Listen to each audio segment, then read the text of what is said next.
안녕하세요. 이번 시간에는 5G 통신장비 종목에 대한 얘기를 한번 해보려고 합니다. 제가 5G 통신장비 종목으로 KMW와 RFHIC에 대해서 추천 영상을 올려드린 적이 있어요. 그때 당시에는 주가가 굉장히 좋은 모습을 보였지만 한두 달이 지난 지금 상황을 보면 KMW 같은 경우에는 뜨거운 모습을 보였지만 최근 들어서 하락세를 피하지 못하고 있는 상황이고요. RFHRC 같은 경우에도 비슷한 모습을 보여주고 있습니다. 그리고 RFHRC 같은 경우에 매매 동향을 살펴보면 10월 1일부터 10월 28일까지 4주간의 매매 동향을 살펴보면 개인 투자자가 약 62만 주 정도를 매수했으나 외국인이 9만 주를 매도했고 특히 기관이 58만 주를 매도하면서 최근의 하락세를 이끌고 있는 상황이에요. 그리고 이 내용은 KMW도 마찬가지 모습을 보여주고 있습니다. 기관의 매도세로 인해서 주가가 계속 특히 5G 통신장비주 주가 들이 계속 하락세를 이어오고 있는데 제가 이번 영상에서 다루고 싶은 내용은 최근에 5G 통신장비주의 하락이 무엇 때문에 일어났으며 그리고 또 하나 우리들은 그러면 이제라도 손절을 해야 되는지 아니면 지금이 저가 매수 기회라고 판단하고 더 담아야 하는지에 대해서 알아보려고 하니까요. 궁금하신 분들은 이 영상 끝까지 시청해 주시면 대단히 감사하겠습니다. 자, 그럼 지금부터 시작할게요.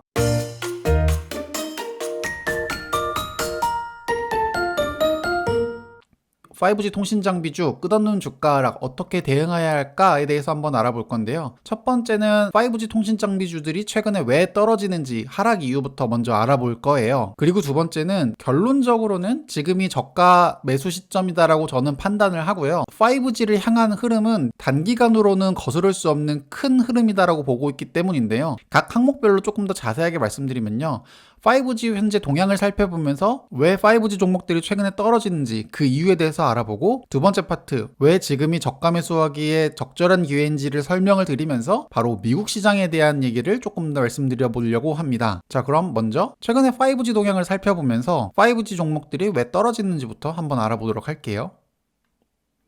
아무래도 결정적인 건 얼마 전에 있었던 최기영 과기부 장관이 5G 28GHz 대역 전국민 서비스 생각이 없다라고 국정감사 자리에서 발표했었던 것이 결정적이었을 거라고 생각을 합니다. 이날 이 자리에서 28GHz 주파수로 전국망 서비스가 가능하냐라는 질문에 정부는 5G 28GHz 주파수를 전 국민에게 서비스한다는 생각은 전혀 갖고 있지 않다라고 밝혔는데요. 이해를 돕기 위해서 현재 5G 주파수는요, sub-6GHz라고 하는 저주파대 주파수가 하나 있고 지금 얘기가 나오고 있는 28GHz의 주파수가 역시 마찬가지로 5G 주파수입니다. 28GHz 같은 경우에는 우리가 막연히 알고 있는 5G라고 생각하시면 돼요. LTE보다 훨씬 빠른 속도가 특징인데 지금 널리 쓰이고 있는 sub-6GHz의 5G는 LTE보다는 약 2배에서 4배 정도의 속도 차이가 있기 때문에 진정한 5G는 28GHz의 주파수를 사용하는 5G를 말하는 거고 이 부분에서 전 국민에게 서비스할 생각이 없다라고 밝힌 이상 아무래도 5G에 대한 회의감은 커질 수밖에 없는 상황인데요. 특히 이 발표가 10월 7일 날 있다는 걸 감안하고 봤을 때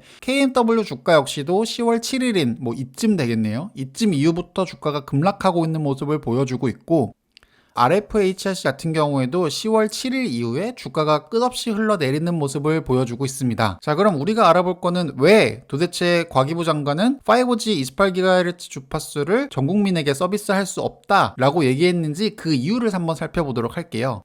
먼저 그 이유를 살펴보기 위해서는 5G의 커버리지에 대해서 알아볼 필요가 있는데요.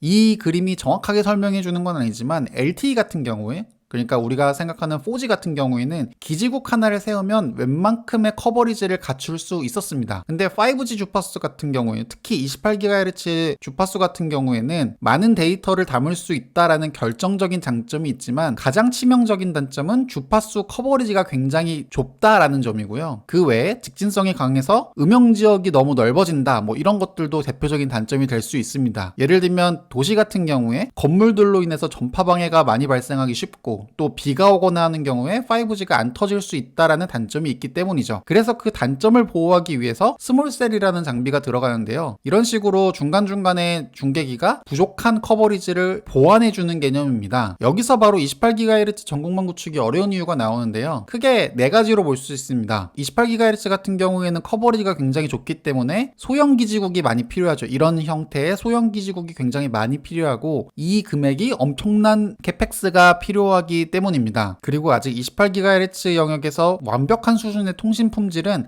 아직까지는 개선해야 될 점이 많기 때문에 품질 개선 문제에서도 그렇고 또 막대한 캐펙스에서도 그렇고 28GHz를 전국으로 다 확대하는 거는 재정적으로도 굉장히 큰 부담이 될 수 있기 때문인 거죠. 그 결과 우리나라에서는 5G가 어렵다라고 판단을 하고 최근에 5G 통신 장비주에 대한 매도세가 계속 이어지고 있다라고 보고 있는데요.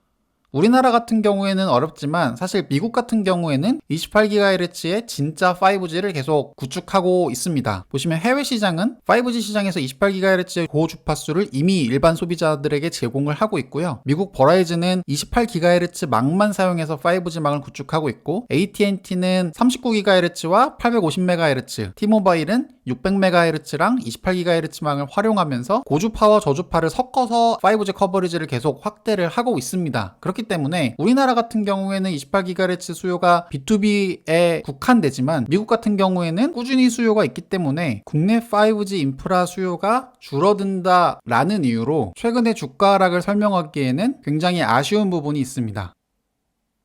그리고 우리나라에서 28GHz가 빠르게 상용화될 것이라고 하는 기대가 현실적으로 무리였다라는 건 이미 많은 투자자들이 예상했던 내용입니다. 10월 14일자 김홍식 애널리스트가 쓴 레포트에 따르면요.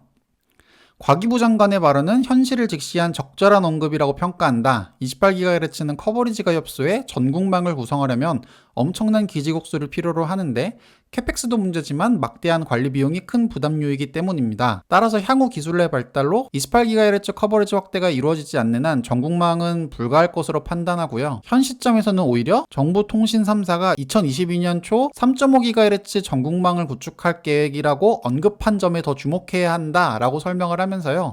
이어서 3.5GHz 국내 중소 네트워크 장비 업체만큼 특화된 업체를 찾기 힘들고 아직도 투자할 곳이 많기 때문이다라고 합니다. 즉 5G가 아예 드랍된 게 아니라 28GHz만 조금 지연되는 거라고 판단하는 게 타당하고 따라서 5G에 대한 저평가는 지금 현재 너무 지나치다라고 하는 의견인데요. 이 의견을 뒷받침할 수 있는 근거들을 이제부터 한번 알아보도록 할게요. 그리고 그 이유는 바로 미국 시장이 핵심이기 때문입니다. 저는 5G 시장은 결국에는 오는 시장이다 라고 보고 있고요. 다만 여러 가지 캐펙스라든지 기술의 제약으로 인해서 생각보다 더디게 올 뿐이라고 보고 있는데요. 지금 말씀드린 내용을 두 번째 파트 빅웨이브에서 같이 한번 알아보도록 할게요. 최근에 한국지수의 주가 하락을 이끌고 있는 가장 결정적인 이유 두 가지를 꼽으라고 하면 첫 번째가 대주주 양도세 관련 이슈가 될 것 같고요. 그리고 또 다른 하나가 미국 대선에 대한 불확실성이 계속 증가하고 있다는 점일 겁니다. 현재 일주일 정도 남은 미국 대선에서 트럼프가 41%, 바이든이 50%로 현재는 바이든이 이길 거라고 전망이 되고 있는 상황이지만 지지율 격차 같은 경우에도 어쨌든 꾸준하게 격차를 벌리고 있지만 과거 힐러리 클린턴과 도널드 트럼프의 지지율 격차가 꽤 많이 났음에도 불구하고 심지어 대선 하루 전날까지 모든 언론사가 힐러리 클린턴의 당선을 예측했다라는 점을 봤을 때 이번에도 얼마든지 뒤집어지지 않을까에 대한 전망이 계속 남아있는 상황입니다. 그래서 바이든이냐 트럼프냐에 따라서 관련된 종목들도 계속 변동성이 심화되고 있는데요. 바이든과 트럼프의 주요 정책들을 살펴보면 핵심이 되는 공통적인 점은 바이든 같은 경우에는 전기자동차와 5G, AI 등 혁신 기술에 투자하겠다라는 얘기를 했고요. 트럼프 같은 경우에도 5G 경쟁에서 승리하겠다, 전국의 초고속 무선 인터넷 네트워크를 구축하겠다라는 게 경제 정책에 포함되어 있습니다. 즉 바이든이든 트럼프든 5G 통신 장비에 대한 수요는 누가 이기든 똑같다 라고 볼 수 있고요. 그래서 공통적인 사항이 거대 IT 기업에 대한 규제 강화에 동의하면서 미국 전역에서의 초고속 인터넷 브로드밴드 사용 가능 정책을 추진하겠다라고 하는 점이 두 후보의 공통적인 정책인 거죠. 이런 움직임들은 미국 통신 장비주의 주가 흐름에서도 뚜렷하게 반영이 되고 있는데요. 글로벌 통신 장비 업체인 시스코 주가 추이 같은 경우에도 최근에는 떨어졌지만 10월 들어서는 반등을 하고 있는 모습을 보여주고 있고요. 투식스 같은 경우에도 최근 들어서 반등하고 있는 모습을 보여주고 있습니다. 미국 시장이 왜 중요한지에 대해서 전망을 하면 5G 연결수를 한번 살펴보면 되는데요. 2021년, 그러니까 내년부터 5G 시장은 점점 커질 거라고 보고 있는데 중국을 제외하면 미국이 가장 큰 수요를 가져갈 것이라고 보고 있습니다. 따라서 우리나라 5G 시장에 대한 수요는 불확실하지만 미국 시장 같은 경우에는 확연하게 우상향하는 모습을 보여줄 수 있는 시장이다 라고 볼 수 있고요. 북미 지역에서 5G 통신 장비 점유율은 2025년에는 약 50%에 달할 것으로 전망을 하고 있기 때문에 5G 시장에 대한 성장성은 현재 의심할 여지가 없는 확실한 시장이다라고 볼 수 있어요. 다시 한번 말씀드리지만 이런 확실한 성장성 안에서 국내 5G, 그것도 28GHz 5G가 적용되지 않는다는 점에서 최근의 주가 하락은 너무 과도한 거 아닌가라고 저는 개인적으로 판단을 합니다. 지역별 모바일 서비스 이용 현황을 살펴보더라도 미국 같은 경우에는 2025년에는 75%에 달하는 5G 서비스 이용을 갖출 거라고 보고 있고요. 이는 타 지역 대비해서도 확실하게 5G 서비스 이용자를 증가하겠다라고 하는 계획으로 볼 수 있을 겁니다. 또한 통신 서비스 구현 시점 전망을 살펴보더라도 2020년까지는 5G와 4G가 어느 정도 섞인 형태의 서비스를 구현할 거라고 보고 있지만 2021년부터 본격적으로 5G가 안정적으로 서비스될 것이라고 현재 보고 있고요. 통신 세대별 가입자 현황을 살펴보더라도 2021년부터 5G 가입자 수가 폭증할 거라고 현재 보고 있습니다. 그리고 이 늘어나는 숫자는 기존의 3G에서 4G로 바뀔 때보다 훨씬 더 빠른 숫자라고 보고 있어요. 이런 내용을 종합해서 추정치는 계속 올라가고 있습니다. 델오로 그룹의 5G 시장 추정치 변화를 살펴보면 초록색이 2018년에 했던 전망, 파란색이 2019년에 했던 전망, 주황색이 2020년에 했던 전망치인데요. 기존에 했었던 전망보다 5G 시장에 대한 전망치가 계속 더 커져가고 있다라고 볼 수 있고요. 그리고 제일 중요한 현재 트래픽 추이를 살펴보더라도 올해 5월부터는 본격적으로 5G 데이터 트래픽 추이가 급증하고 있는 걸 볼 수 있습니다. 간혹 5G에 대해서 안 좋게 생각하시는 분들이 있어요. 그런 분들의 말씀을 들어보면 이미 기존의 LTE로도 충분히 빠른데 굳이 5G로 갈 필요가 있겠냐라고 비관적으로 전망하시는 분들이 있는데요. 올해 나온 아이폰 12 같은 경우에는 모든 스마트폰에서 5G 모델만 나옵니다. 사실 이전에 삼성 갤럭시 같은 경우에는 이미 최신 스마트폰이 LTE 버전이 안 나오고 5G 스마트폰만 나와요. 그렇기 때문에 아무리 스마트폰 기능이 좋아져서 예전에는 2년에 한 번씩 바꿨던 스마트폰을 4년, 5년에 한 번씩 바꾼다 하더라도 결국 최신 스마트폰은 계속 5G 스마트폰으로만 나오기 때문에 5G 보급률은 당연히 더 올라갈 수밖에 없고요. 그리고 이거는 결국 시간 문제다라고 볼 수 있습니다. 모든 사람들이 5G 스마트폰을 쓰게 되면 5G 인프라에 대한 투여는 당연히 필연적일 거라고 보여지고요. 그 결과는 5G 통신 장비주의 수혜로 이루어지는 게 어떻게 보면 자연스럽다고 볼 수 있어요. 그 결과 5G 스마트폰 출하량 전망 같은 경우에도 2019년보다는 20년이, 20년보다는 21년이 당연히 증가할 거라고 보고 있습니다. 그 결과 이런 기사도 나옵니다. 지금 계속 말씀드린 내용인데요. 미국은 세계 최대 규모이자 세계 기지국 투자의 20%에서 25%를 차지하는 시장이고요. 그리고 국내에 비해서 규모가 최대 8배 이상 큰 시장이기 때문에 국내 중소규모 통신장비 업체들이 수출 거점으로 주목하고 있습니다. 그리고 하반기 미국 내 5G 투자 수요가 늘어날 거라고 전망하고 있고, 따라서 국내 통신장비 업계 수출 성과도 내년에 가시화될 것이라고 현재 보고 있는 거죠. 그래서 반복해서 말씀드리지만 우리나라의 28GHz 통신 장비 수요가 줄어들 거라고 실망하기에는 미국 시장이 너무나 크고 또 미국 시장은 28GHz에 대한 투자가 계속 이어지고 있다라는 점에서 통신 장비 업체들의 실적 같은 경우에도 본격적으로 늘어나는 시기는 지연됐을지라도 결국에 그 시점은 반드시 올 수밖에 없다라고 볼 수 있고요. 또한 미국 FCC 의장의 최근의 발언을 살펴보면 AI가 5G의 근간이 될 것이라고 말을 합니다. 이는 4차 산업혁명, AI, 자동차 자율주행 이런 것들이 5G 없이는 일어날 수 없는 거기 때문에 결국 모든 변화의 흐름에는 5G가 기초로 깔려져야 된다라는 것을 의미하고요. 그 말은 결국 5G 인프라는 확장될 수밖에 없다라는 걸 의미한다는 점에서 최근의 통신장비 주가 하락은 많이 아쉬울 수밖에 없다라고 생각을 합니다.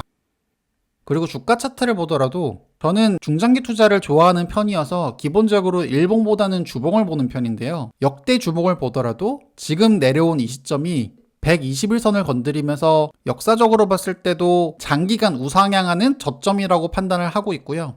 이는 KMW 주봉을 보더라도 그동안 61선 위에서 지지를 받았다는 점을 감안했을 때 최근에 61선에 안착할 정도로 주가가 많이 빠졌다는 것은 오히려 저가 매수의 기회가 될 수도 있지 않을까라고 생각을 합니다. 물론 중장기적인 관점에서 말이죠. 자, 이번 시간에는 통신장비의 주가 하락 어떻게 바라봐야 할지에 대해서 한번 알아봤습니다. 과거에 제가 RFHIC와 KMW에 대한 주가 전망을 굉장히 긍정적으로 했다라는 점에서 혹시라도 제 영상을 보고 해당 종목들을 사시고 현재 물려 계셔서 마음고생을 하고 계신 분들이 계시다면 이 영상이 도움이 되었으면 좋겠습니다. 이번 시간은 여기까지입니다. 끝까지 시청해주셔서 대단히 감사합니다.